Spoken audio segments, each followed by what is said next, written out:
The next speaker I want to introduce called me yesterday afternoon. And if you look at the spelling of her name on the program, I misspelled it.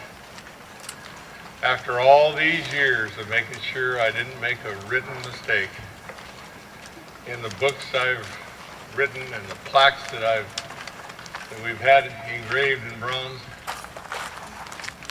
and I pulled a good bonehead and didn't proof check.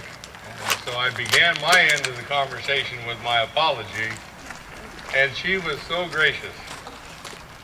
Because I was dreading that phone call because one of the fine gentlemen who worked for her said she was spelling sensitive. So when she called, I was actually expecting quite a chewing out, really, but she was extremely gracious about it. And the first thing she said is, "Are my people taking care of you?" I would not have expected that phone call from the supervisor of the Shasta Trinity District for U.S. Forest Service, but she made it none the same. And I said, yes, they have really been a prince. Not once did I come down here to Junction City without somebody from the IC coming over to me and saying, "Herc, what do you need? Herc, are there any loose ends? Herc, can we get something for you? What would you like to have us do?" I appreciate that so very, very much.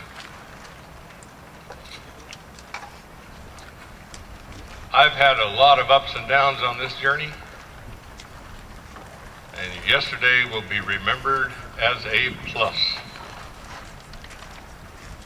I now introduce Sharon Haywood, Supervisor of Shasta Trinity, U.S. Forest Service. Thank you.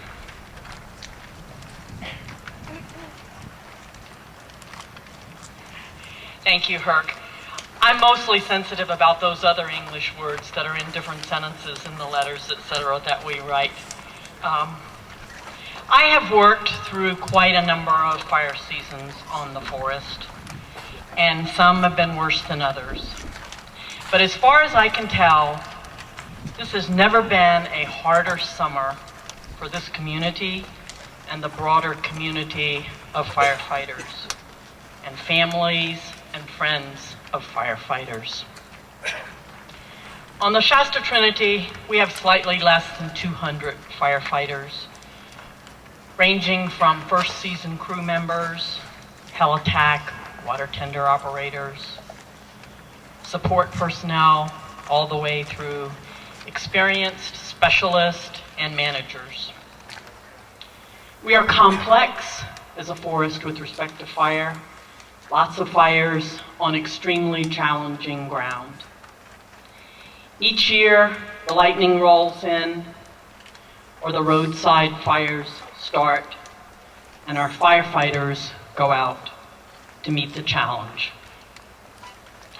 And often, we call for help. And the world's best firefighters come from all across the country, and this year, from outside the country as well.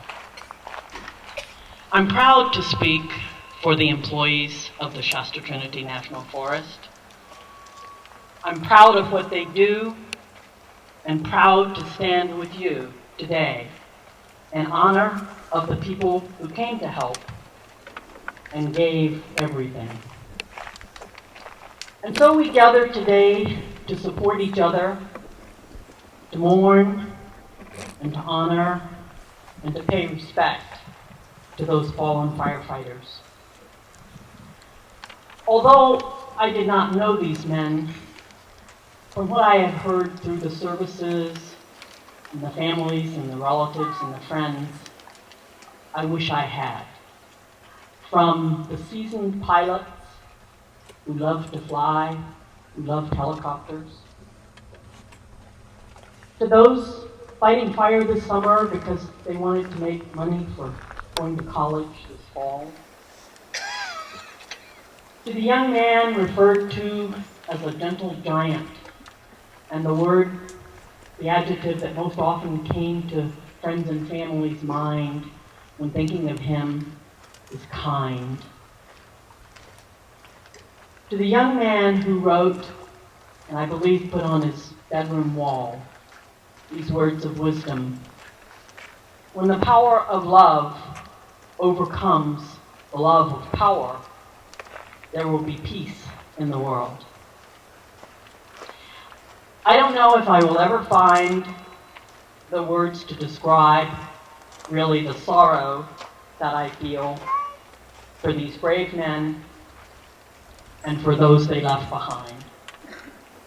But I know that we can honor them in our actions. This memorial is a perfect time and place for us to set our eyes on the future. How can we learn and grow together to make this work safer?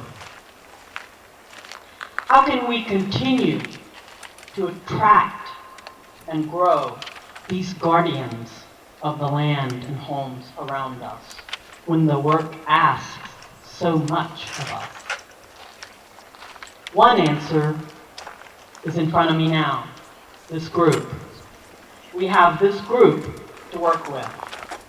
It's remarkable how the worst times bring out the best in us. Seeing this community stand together to honor these men gives me hope and strength. Fires, small and large, are a fact of life here. Working in this landscape and living in this landscape requires us to pay attention to the land and, more importantly, to pay attention to each other. On behalf of the Shasta Trinity National Forest, thank you, Herc. Thank you all so much for letting us be a part of this ceremony. Thank you.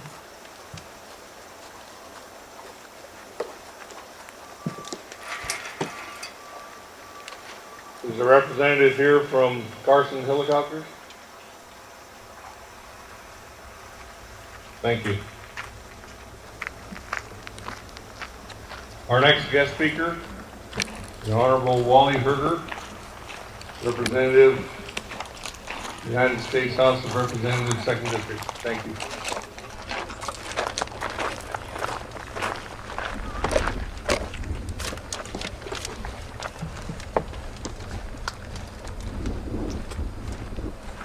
We gather today to remember and honor the brave firefighters who lost their lives in the firestorm of 2008. They were doing dangerous and difficult work during the worst fires in the history of California. They were warriors, valiantly fighting to protect lives, homes, property, and our natural resources. We mourn their passing, and our hearts and prayers are with those left behind, the mothers, the fathers, wives, and loved ones, colleagues, and friends. Words are never enough at a time like this. The sting of the loss is still very fresh and very painful. But the people of Northern California want and need to express our deepest condolences to those who are feeling the deepest sorrow. In face of such a great tragedy, my hope and prayer is that the family and the friends of our fallen firefighters can draw strength and hope from the confidence that even in a world that is filled with so much pain and that leaves us with so many unanswered questions, there is a God in heaven who deeply loves us. My prayer is that in time the families and the loved ones will be filled with a peace that passes human understanding. I wish to thank each organization and individual who in any way contributed to the creation of the memorial to the brave men who lost their lives as they sought to protect our communities. It is fitting that we permanently honor these fallen heroes to whom we owe a debt we can never repay. Thank you.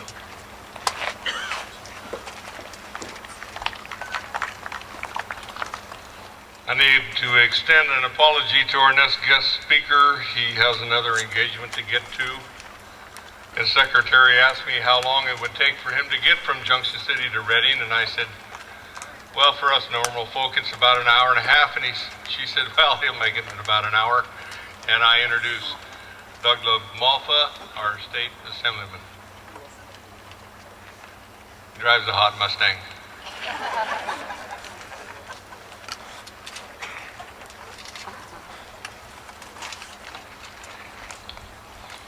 Well, good afternoon. It's certainly a privilege to be able to take part in today's proceedings here. And Kirk mentioned hot when he talked about the Mustang, but I would just share a thought here that I come from a rice farming family down in the valley there, and was a person born in the 60s and growing up in the 70s and 80s. We have a lot nicer equipment than what my dad and my grandfather used then. We have tractors and rice combines that have air conditioning in them and stereos and things like that. And so when any of that breaks, I have to remember who I complain to. Don't complain to the generation older than me about how it got hot without the air conditioner, because they're eating dust and rice dust and all that in their generation. So you have to kind of know who your audience when what you're talking about when it's a deal like that. And I'm thinking here today, sitting in the dark suit in the sun, that's kind of hot. But shut my mouth. Think about, first of all, the families that are here in the same sun and the burden that they're carrying. And those that we're honoring here, the burden they carry for us, they ask to do that for us. They put on those turnouts, and they're out there long, long hours in much hotter and much worse conditions than perhaps me sitting over here in a dark suit for a couple hours in the sun. So, it's not hot, is it? So we're, as Congressman Herder mentioned, we have a debt we can never repay with those that have fallen here. And today's memorial, this memorial, is a very fitting part of honoring that and also learning from that sacrifice they've made. And in learning from that, it also means we need to do things to change things a little bit too. So their efforts to try and keep us safe, keep our property safe, all those things that are important are just a little bit better. So it's not for naught what they did. They didn't ask for those things to happen to them on the fateful days that occurred to those that we've lost here. Those that got into that man-made flying machine, man certainly is fallible. They know there's risk, but they didn't know that would be their day. And the others as well, in the circumstances they found themselves in. So we honor them here today. We honor them in our memory. But also, I think we have to honor them by doing things just a little bit better. There's decision makers in Washington, D.C. and in Sacramento that need to make better decisions so that what goes on out there doesn't put so many people at risk needlessly. That would be the way we manage our lands that are still burning and very difficult for our folks in uniform to maintain and get after. What we should do to honor them going forward, part of that is to have just a little bit better policy so that they're not needlessly at risk from non-management, from the decision makers in Washington, D.C. and Sacramento not making a decision at all, not giving the tools to the folks in those different colored fire trucks over there what they need to do so they can do their job effectively. I think that's how we honor them, by making it just a little bit better for their brothers and sisters that are on the lines now to do their job effectively, and it's just a little bit less risk. They don't mind the risk. They ask for the job. They're willing to do that for us. But I think I'd be remiss if we went out of here today not thinking about we need to do things just a little bit better for those that they fought fires side by side with, that did move on to fight another season. That would mean folks like us here in what they call flyover country. If you're from one of the coasts, from DC or New York or LA or Sacramento or San Francisco, all that stuff in between is flyover country. I guess it doesn't really matter to them as much because there isn't much cool stuff going on there. It's all on the coast. It's in the big urban areas. Well, we think it matters here. We think this flyover country, or what is lately being treated like burnover country, should be treated just a little more respect, because we have people in these communities, we have people that we live with side by side that are working to protect those communities. And they are putting themselves at risk to do so, protect our lives and our property. I think we need to honor them that way as well as this great remembrance here that we're doing today and will stand for many, many years. So in that, I really want to thank the folks with Junction City Fire, the Clampers, the Grange, Perk, everybody that's had a hand in putting this together, because this is certainly appropriate and necessary. When they played Amazing Grace going by here a while ago, you know, it certainly touches my heart, and I could see on the faces and the families here that it doesn't go away very soon, nor should it, that pain. So when we go away from here, we have a lot to do to keep our country strong and great, and our local communities that way as well. Having only 2 days ago commemorated 9/11, we have our own commemoration here, right here on 9/13 for what happened this hard summer.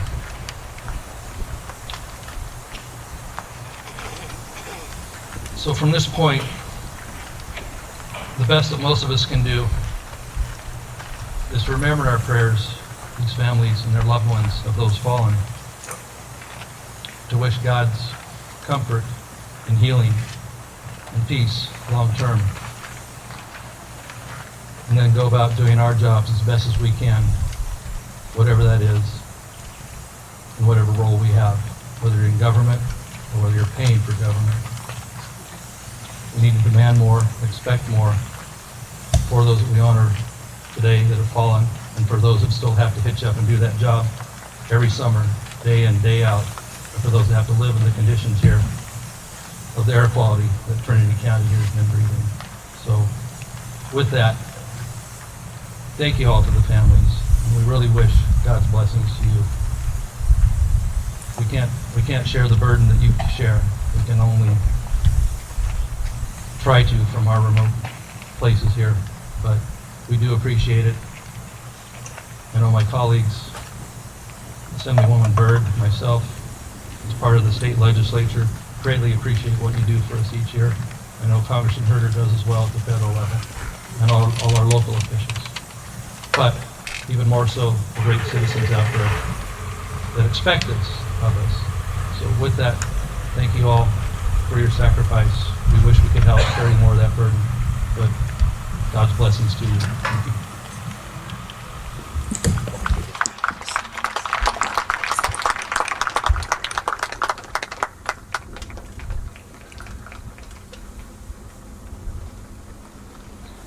I'm doing okay, Lois.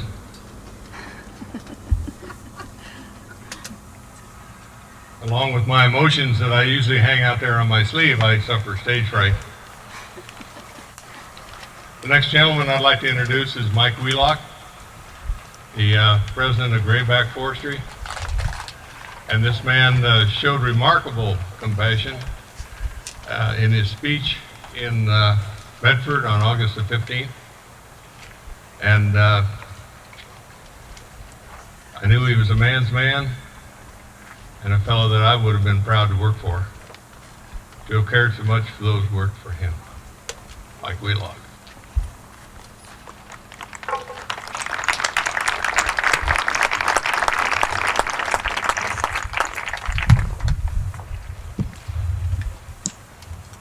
I want to thank Herc and the Junction City Fire Department and Clampus Vitus in Trinity County for inviting us to this memorial.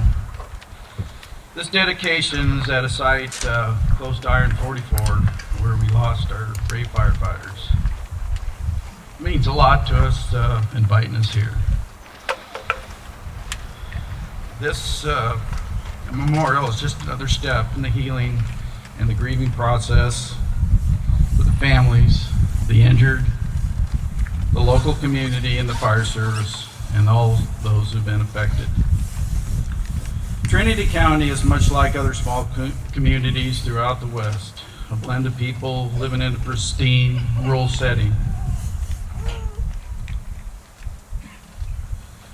These communities throughout the West are unique, each with their own character, just like Trinity County. Yet they all have a commonality in that they love their natural resources that surround them.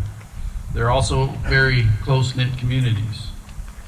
When fires break out and fires converge on these towns to protect our natural resources, the communities welcome them as their own, just as Trinity County has.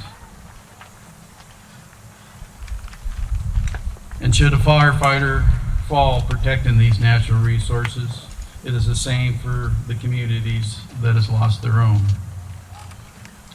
Several days after we had flown our fallen firefighters home from Weaverville, I had the opportunity to come back to Weaverville and look at a job. An excuse for my wife and I to get away and reflect on what happened the previous 2 weeks. At that time, I had to confess, I was numb. I had no more tears and no more consoling words. I was considering calling Herc back and declining to speak at this event. Then driving through the roads of the majestic Northern California mountains, I could see the scars from fires past. I drove back memories from fires in Northern Cal in 1977 when I was a smoke jumper. We jumped a hog fire in the nearby Klamath National Forest.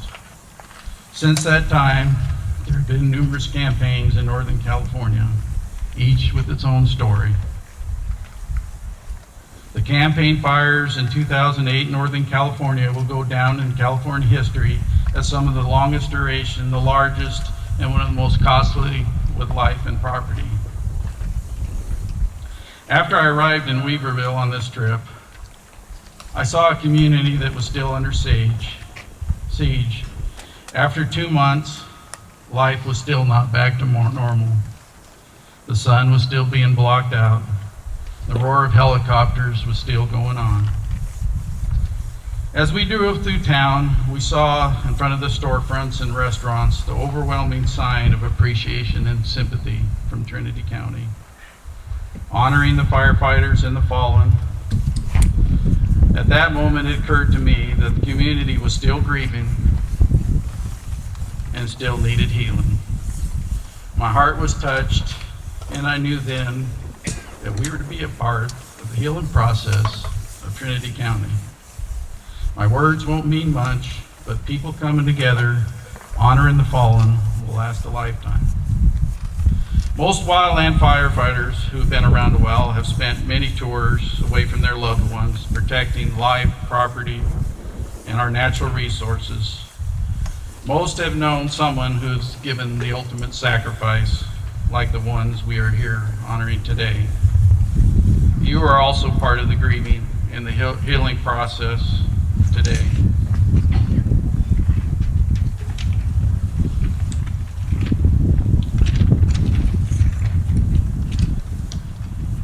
There are also many people that were directly or indirectly involved with this tragic accident that occurred on the iron complex. I'd like to personally thank the dispatchers, the EMTs who taken the injured off the mountain, the task force leaders and the division supervisors, the heli-tac crews and the hand crews that witnessed this tragedy, the staff and employees of the Shasta Trinity National Forest, the public affairs officers, the coroner, the adjoining National Forest and Interior Department who came and gave a helping hand. The Mercy Hospital and UC Davis hospitals were just fabulous. The local and state law enforcement, the ambulance, the incident commander and all the staff and the fire teams, the NEMO and the fire teams who came afterwards, the investigation teams that went on for weeks, taking the fallen off the mountain, the crews and the engines that were left on the iron complex to fight the ongoing fire, the showers and the kitchens, the camp help support, and the injured to those that held the line on Iron 44. To everyone I just mentioned and those I missed, you are also part of the grieving process and the healing process going on today. When a fire goes through a forest, initially there's devastation. However, over time, the forest will rejuvenate itself and eventually grow back into a thriving forest. Some species, such as the knobcone pine, may lay dormant for 100 years waiting for a fire event before it can reseed. We who are left with this task of reseeding the world, we must live on.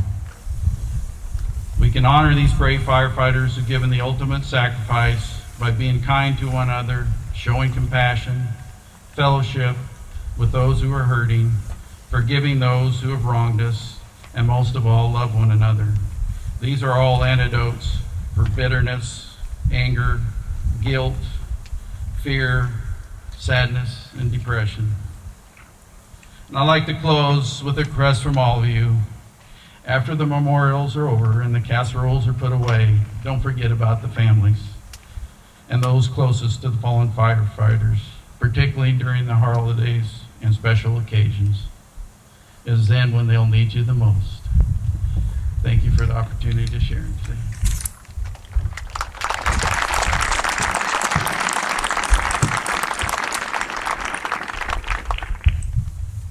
As with the rest of the guest speakers, I never met them before today. And this lady was extremely helpful, and I found the staff of our representatives to be outstanding. And I'd like to introduce today Patty Bird.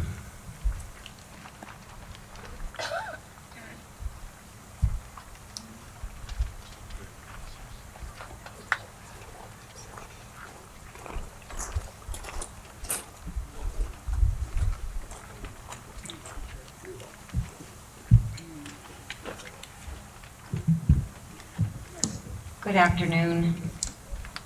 It is with a mixture of grief and humility that I join you here today in solemn recognition of these 11 men, these fallen heroes of the 2008 fire season. What do you say about people who put themselves in harm's way to protect others?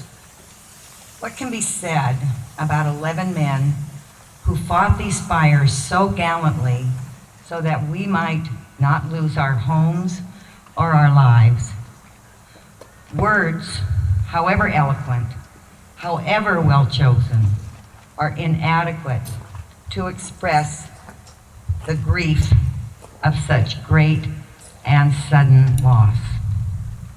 What thank yous can we say? What sorrows can we express that in any way rise to the magnitude of this sacrifice? We can, however, add to the never-ending stream of remembrances of these men. We can recall their deeds and their passions. We can talk about them today, as some have already done, and tomorrow, and for all the days to come. In this way, too, their lives will go on, made eternal by our refusal to forget them. Allow me to say a few brief words about these fathers, sons, brothers, husbands, loved ones, and friends. Bryan Rich, loved nature and the outdoors. Stephen Caleb Renno was a runner and a track star in high school. David Steele was a talented football player. Edrik was a college student majoring in communications and political science. Matt Hammer was a newlywed who last June married Monica, his college sweetheart. Scott Charlson was a skilled writer with his sights set on a career in journalism. Shawn found his passion fighting fires, but also saw the beauty in them and would take pictures to share with his family and friends on his return. Roark I'm going to probably mispronounce this name, Schwanenberg, was a pilot with a passion for flying and loving his family and the peace and solitude of the Wallowa Mountains.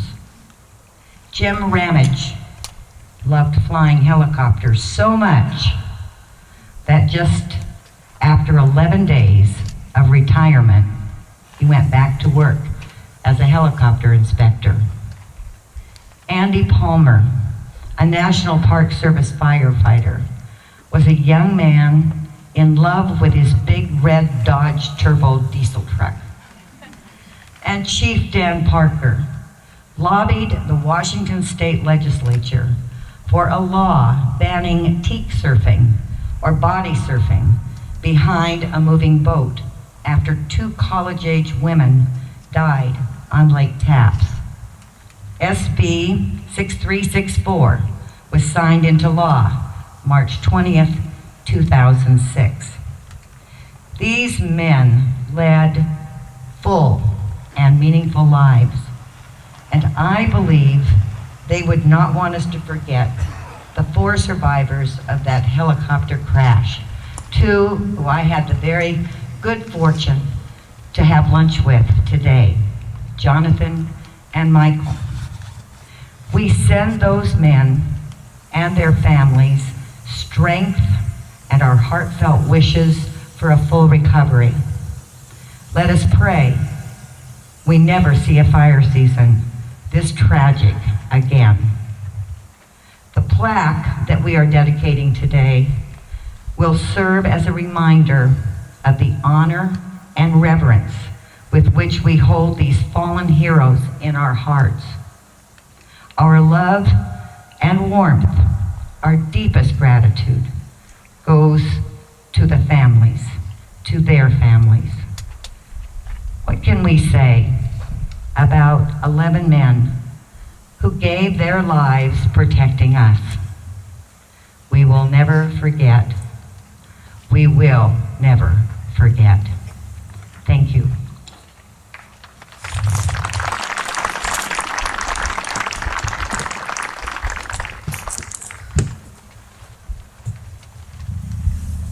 Thank you, Patty.